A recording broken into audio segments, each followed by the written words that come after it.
शेर से शुरू करना चाहता हूँ कि कब यारों को तस्लीम नहीं, कब कोई अदू इनकारी है। कब यारों को तस्लीम नहीं, कब कोई अदू इनकारी है। इस कोई तलब में दिल नज़र किया जावारी है कि ज़ुम्मत अपने दुश्मन शायद उन्हें मालूम न था। ये खाक वतन है जान अपनी और जान तो सबको प्यारी है। मैं यहाँ पे एहतजाज रिकॉर्ड करने आया हूँ, पुरअमन एहतजाज जो इस मुल्क के साथ खेल खेला जा रहा है पिछले मार्च से लेके अभी तक। लोटे बनाए जा रहे हैं, इस मुल्क के इदारे इन्वॉल्व है, इस मुल्क के सियासतदान जो जरदारी सबसे बड़ी बीमारी, उसके बाद फजलुर रहमान डीज़ल, उसके बाद शोबाज शरीफ उसका बेटा हमजा शोबाज, उसके बाद मरियम ड्रामेबाज, ये सारे उसमें इन्वॉल्व है। और इनसे मैं कहता हूँ कि जितने भी आप लोटे बनाओगे हमारे अवाम में ये आएंगे, हम अवाम रिजेक्ट करके आएंगे। आपको क्या देखें, आपकी 20 सीट हमसे ले गए, 20 में से हमारे 10 सीट थे, 10 आपके आज़ाद उम्मीदवार थे, हमने 15 लिए आपसे बदले में। ठीक है, अगर आप अभी 10 बनाते और लौटे तो हम आपसे 10 के बदले 20 लेंगे। लेकिन होश के नाखुन लो इस मुल्क के साथ और इस मुल्क की सियासत के साथ। आप जो मजाक कर रहे हैं वो ना करें, क्योंकि तारीख़ में लिखा जाएगा, तारीख़ आप मिटा नहीं सकते। आज तो आप दबाव डाल के जो हुकूमत में बैठे हुए इदारों का इस्तेमाल करेंगे, लेकिन तारीख़ को तो नहीं मिटा सकते। सर मुझे ये बताएं, आप लोग लोटों के खिलाफ एहतजाज करने निकले हो, जिस वक्त जहांगीर तरीन साहब आप लोगों के लिए बंदों को तोड़ के लेकर आ रहे थे, उस वक्त आप लोग किधर थे? देखें, तोड़ना क्या होता है? तोड़ने की तारीफ ये है कि आप किसी दूसरी पार्टी से बंदा जो इलेक्टेड हो दूसरी पार्टी के टिकट से, आप उसको लाए, तब वो लोटा कहलाएगा। और वो जो आज़ाद बंदे जहांगीर तरीन साहब लेके आ रहा था वो भी तो पार्टियां चेंज कर रहा था, कभी एक पार्टी कभी दूसरी पार्टी। देखिए, आज़ाद उम्मीदवार का मतलब ये है कि वो एक पार्टी में उसने शमूलियत इख्तियार करनी होगी, वो आज़ाद है, वो जिस तरफ भी जाना चाहे उसका अपना वो इख्तियार है, क्योंकि वो अपने हल्के से अपने आज़ाद टिकट पे अपने हल्के के निशान पे वो इलेक्ट होके आया है। इसका मतलब है वो कोई भी पार्टी उसको ले सकता है। ठीक है, आईनी तरीका है। अब वो आईनी तरीके से जहांगीर तरीन गया, अलीम खान गया, जो भी गया, उन्होंने बंदे लाए, हुकूमत बनाई उन्होंने। ये आप जब आज़ाद उम्मीदवार जाता है असम्बली में तो उसको ऑप्शन दिया जाता है कि आपने अपने टिकट के साथ ही रहना है या किसी पार्टी में शमूलियत इख्तियार करनी है।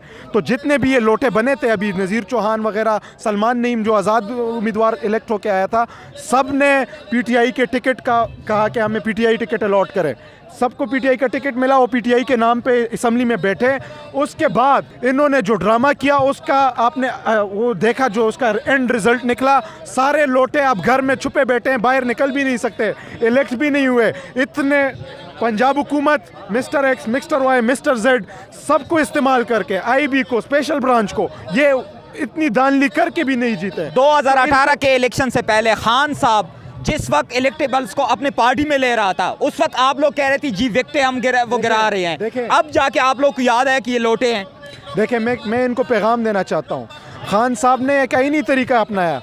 आप इस तरह करें, जब इलेक्शन आप अनाउंस करें अब, और जितने भी पीटीआई के एमएनए, फिर वो एमएनए नहीं रहते, वो एक आम सियासतदान रहता है, किसी पार्टी के साथ नहीं होता तब तक। लेकिन जब आप एक पार्टी से सेलेक्ट होके आते हो, इलेक्ट होके आते हो, पार्टी के टिकट को इस्तेमाल करते हो, तो उसके बाद आपका इखलाकी जवाज़ नहीं है कि आप छोड़ के जाएं। फिर भी सर यही लोग जब आप लोग पार्टी में ले रहे थे, आप लोग को सोचना चाहिए था कि ये आज इस पार्टी में है, कल को किसी और पार्टी में भी तो जा सकते हैं। आप लोग उसको उस वक्त आप लोग को पता नहीं था इस चीज़ का। उस टाइम देखें, इन सब ने, देखो मेरी बात ये है ना कि एक वो इलेक्टेबल तो है, वो तो किसी भी पार्टी से होके आ जाता था। अब जो है इमरान खान ने कौम को शऊर दे दिया है कि वो इलेक्टेबल अब खड़े थे, उनको 20 के 20 में शिकस्त हुआ। ये 5 हल्के जो जीते वो भी दान लिया। आपको पता है पिंडी में क्या कर रहे हैं? इलेक्शंस कमीशन 49 वोटों पे, जो 49 वोट का फ़र्क है उस पर तो आईन क्या कहता है? आईन कहता है कि 1000 वोटों का फ़र्क हो, 1000 से कम तो आप रिकाउंटिंग करें। रिकाउंटिंग ही नहीं कर रहे हैं। दूसरी तरफ डस्का में सिर्फ कंप्लेंट आया, इन्होंने इलेक्शन ही दोबारा कर दिया।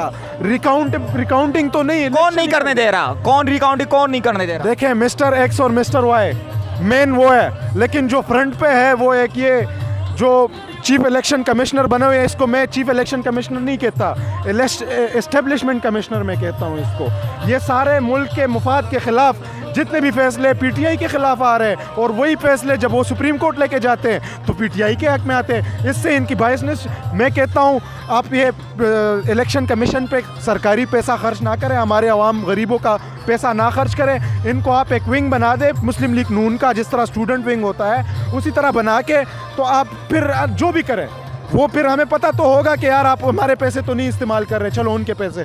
अब आप हमारे पैसे, टैक्स के पैसे आप इस्तेमाल कर रहे हो और इससे आप क्या कर रहे हो, एक चोर, डाकू, गद्दार, इस मुल्क के लोटे, उनको सपोर्ट कर रहे हो। ऐसे नहीं चलेगा। और मैं फिर इनको कहता हूँ, चीफ इलेक्शन कमिश्नर को, तुम्हारा वक्त भी ख़त्म होगा, निकलाओगे, इस आवाम में ही आओगे, फिर क्या करोगे? ये आवाम तुम्हें लोटे मारेंगे, चप्पल मारेंगे, टमाटर मारेंगे, सब कुछ मारेंगे, तुम्हें जीने नहीं देंगे। और तूने भागना है, मुझे पता है, गुलामों की तरह तूने अमेरिका में वहाँ झाड़ू लगाना है फिर, और तू उधर ही रहेगा। सर, पाकिस्तान तहरीक इंसाफ पे ये भी तनकीद होती है कि जब इदारे उनके हक में फैसला देते हैं तो वो इदारों को वाह वाह करते हैं, और जब उनके खिलाफ फैसला आता है तो इदारों पर तनकीद करते हैं। मैं आपको खिलाफ आने वाले फैसले गिनाऊंगा और उनको कबूलियत भी आपको गिनाऊंगा।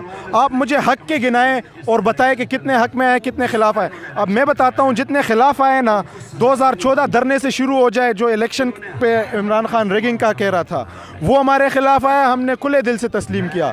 फिर हम पानामा पे, यहाँ पे जजमेंट आया कि आपने धरना नहीं करना, हमने पानामा पे धरना नहीं किया। इन्होंने फिर जाके जो कमीशन बनाया है, सुप्रीम कोर्ट ने तहकीकात की, हमने वेलकम किया कि आप अगर करते हैं तो हम अपना धरना नहीं देते, हम आपकी फ़ैसले को मानते हैं। हमने मान लिया, हमारे खिलाफ था। उसके बाद जितने फैसले आप देखें, इमरान खान प्राइम मिनिस्टर था, प्राइम मिनिस्टर, उसको APS अटैक जो उसके दौर में हुआ ही नहीं, उसका कोई लेना देना ही नहीं, उसको सुप्रीम कोर्ट बुलाते हैं और 1 घंटे के अंदर एक प्राइम मिनिस्टर सुप्रीम कोर्ट के हुक्म को मानता है और जाता है। तो क्या इदारों के कौन से फैसले, सुप्रीम कोर्ट के, इस्लामाबाद हाई कोर्ट के कौन से फैसले नहीं माने? मैं सिर्फ इन जजेस से भी और कोर्ट्स के भी, इस पूरे इंस्टीट्यूशन से सवाल करना चाहता हूँ कि सवाल ये है कि आप देखें, आज कह रहे कि क्राइम हुआ ही नहीं है, जो राना सनाउल्लाह ने पैगाम दिया है, बयान दिया है कि 5 बंदों को हम अगवा करेंगे, तो उन्होंने, सुप्रीम कोर्ट ने जवाब दिया कि एक काम हुआ ही नहीं है, तो उस पर आप कैसे कर सकते हैं? जब काम हो जाए उसके बाद आप पिटिशन लाए। तो मेरा सवाल ये है कि उस रात इस्लामाबाद हाई कोर्ट क्यों खोला, जब इमरान खान ने कोई क्रिमिनल एक्टिविटी नहीं की थी, कोई आइन की कोई खिलाफ वर्जी नहीं की थी? आपने सुप्रीम कोर्ट क्यों खोला? कोई आपके ऑर्डर की खिलाफ वर्जी नहीं की थी, तो फिर क्यों खोला? सवाल तो बनता है। और किसने खोला, वो कौन था, सवाल तो बनता है। और सवाल करेंगे, जवाब मांगेंगे, आपको बुरा लगता है, आपको अच्छा नहीं लगता, इससे हमें कोई गर्ज नहीं। हम सवाल करेंगे और मरते दम तक करेंगे। बहुत शुक्रिया सर।